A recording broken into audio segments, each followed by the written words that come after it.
Olá a todos, sejam bem-vindos ao canal Espiritismo, a Era Nova. Hoje, nosso 48º estudo continuado do livro O que é o Espiritismo. Dando sequência na leitura do livro Conduta Espírita, de Valdo Vieira, pelo Espírito André Luiz, nós estamos no capítulo 1, que ele fala da mulher. E a gente vai ler a seguinte frase: afinar-se com os ensinamentos cristãos que lhe situa a alma nos serviços da maternidade e da educação, nos deveres da assistência e nas bênçãos da mediunidade santificante. Quem foge à oportunidade de ser útil, engana-se a si mesmo.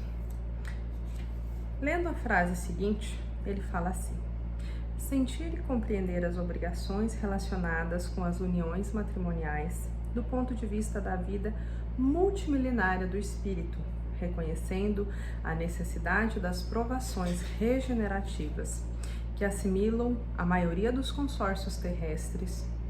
O sacrifício representa o preço da alegria real. Convido vocês, principalmente as mulheres, visto que ele se refere às mulheres, a meditar sobre essas duas colocações que André Luiz nos traz com propriedade, e que a gente possa, na medida do nosso coração, das nossas possibilidades, serenar a nossa alma e colocar em prática os ensinamentos ali propostos. Muito bem, hoje é a questão número 18. Antes de a gente ler ela, eu vou fazer uma breve prece. Peço a todos que me acompanhem. Obrigado, Jesus. Pedimos à equipe espiritual muita luz e inspiração no dia de hoje. Que todos que nos acompanham possam assimilar aquilo que é necessário a cada coração. Gratidão. Muito bem. Na questão 18, o padre dá sequência ao assunto anterior. E ele pede o seguinte: passemos sobre a questão dos demônios, pois eu sei que ela é diversamente interpretada pelos teólogos. Mas o sistema da reencarnação me parece mais difícil de conciliar com os dogmas, porque ele não é outra coisa senão a metempsicose renovada de Pitágoras. Então o padre fez essa colocação a Kardec, ao passo que Kardec coloca o seguinte: este não é o momento de discutir uma questão que exigiria um longo desenvolvimento. Encontrá-las tratada em O Livro dos Médiuns e em A Moral do Evangelho segundo o Espiritismo. Eu não direi sobre isso senão duas palavras. Então Kardec já coloca logo no início de que é algo extremamente profundo e que precisa um longo desenvolvimento, ou seja, um longo estudo, uma longa interpretação. Precisa se debruçar sobre o assunto para compreendê-lo com profundidade. E ele segue: a metempsicose dos antigos consistia na transmigração da alma do homem nos animais, o que implicaria uma degradação. De resto, essa doutrina não era o que se acreditava vulgarmente. A transmigração dos animais não era considerado como uma condição inerente da natureza da alma humana, mas como um castigo temporário. É assim que as almas dos assassinos passariam no corpo de animais ferozes para aí receberem sua punição. A dos impúditos, ou seja, sem pudor, nos porcos e javalis. A dos inconstantes e avoados, nos pássaros. A dos preguiçosos e ignorantes, nos animais aquáticos. Depois de alguns milhares de anos, mais ou menos, segundo a culpabilidade dessa espécie de prisão, a alma reentraria na humanidade. A encarnação animal não era, pois, uma condição absoluta, e ela se aliviava. Como se vê, a reencarnação humana, e a prova disso é que a punição dos homens tímidos consistia em passar no corpo de mulheres exposta ao desprezo e às injúrias. Era uma espécie de espantalho para os simples. Bem mais um artigo de fé entre os filósofos, da mesma forma que se diz às crianças: se sois maus, o lobo vos comerá. Os antigos diziam aos criminosos: tornar-vos-ei lobos. Hoje se lhe diz: O diabo vos tomará e vos carregará para o inferno. Então Kardec começou a dar uma explicação do que era essa metempsicose, conforme a colocação do padre, anteriormente citada. E ele segue. A pluralidade das existências, segundo o Espiritismo, difere essencialmente da metempsicose, ou seja, há diferença, no sentido de que não admite a encarnação da alma nos animais, mesmo como punição.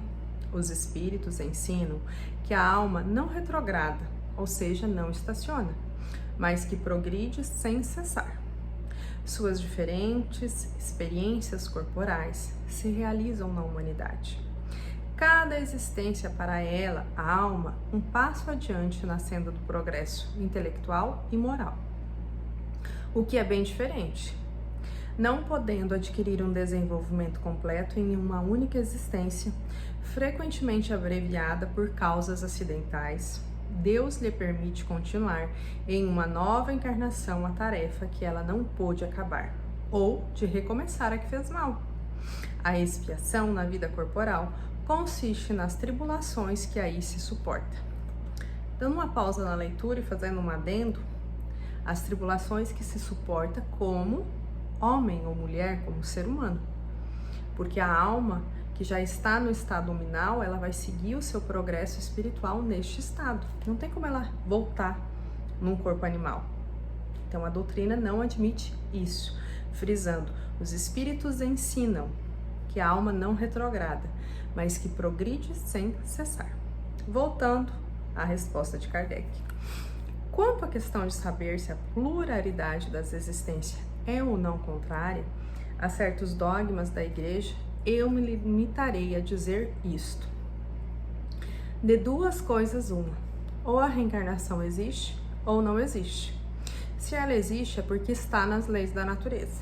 Para provar que ela não existe, seria possível e preciso provar que ela é contrária, não aos dogmas, mas a essas leis, e que se pode encontrar uma outra que explique mais claramente e mais logicamente as questões que só ela pode resolver.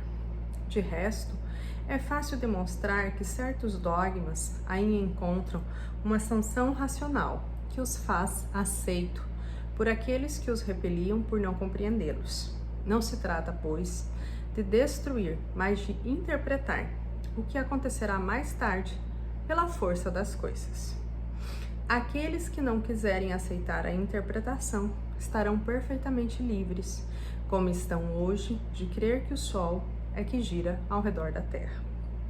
A ideia da pluralidade das existências se vulgariza como uma espantosa rapidez em razão de sua extrema lógica e de sua conformidade com a justiça de Deus. Quando ela for reconhecida como verdade natural e for aceita por todo mundo, o que fará a Igreja?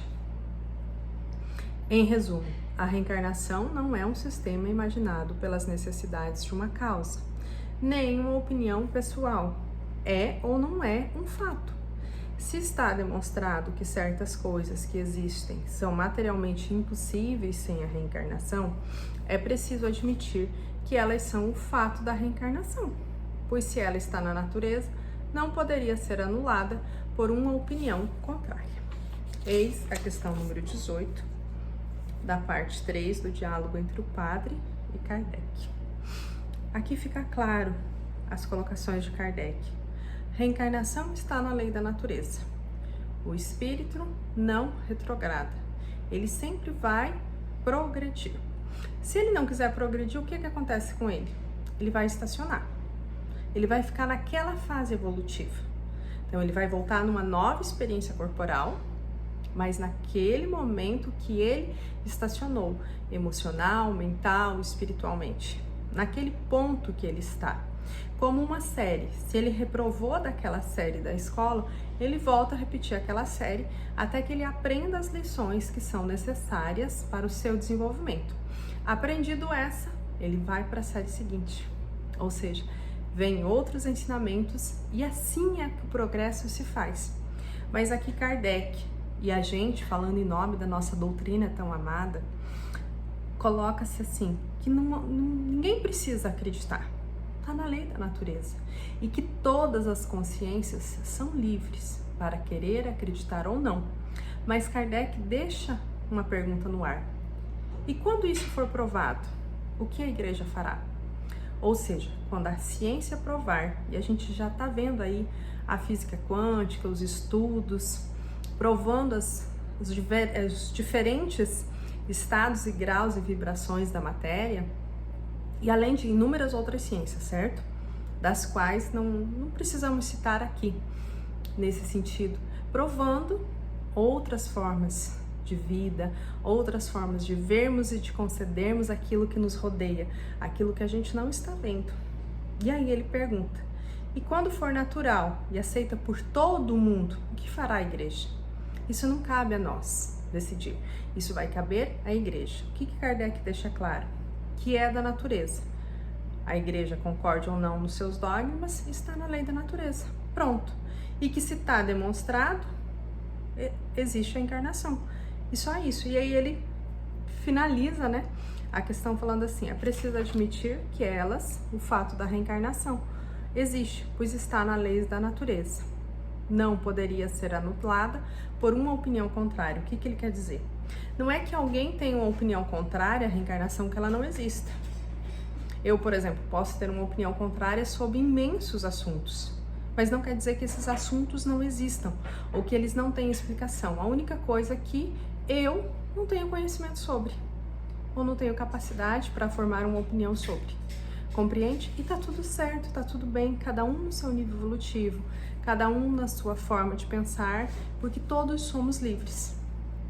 E a gente precisa sempre pensar assim, somos livres no nosso pensamento, somos livres porque somos filhos de Deus, e independente da religião que a gente está, nós vamos encontrar Deus. Porque cada uma, como já foi citado aqui anteriormente, é uma luz divina na Terra. E quando a gente coloca todas essas religiões num único lugar, quando a gente olha para cima, a gente vai ver que só tem Deus. Entende? Então são decisões do coração de cada um. São formas de caminhar diferente. Apenas isso. Então, concluído o nosso estudo de hoje, pedimos a você que se fez sentido ao seu coração, à sua mente, que você possa dar o seu joinha, compartilhar e nos ajudar na divulgação da doutrina espírita. Mais uma vez, minha gratidão, paz e luz a todos.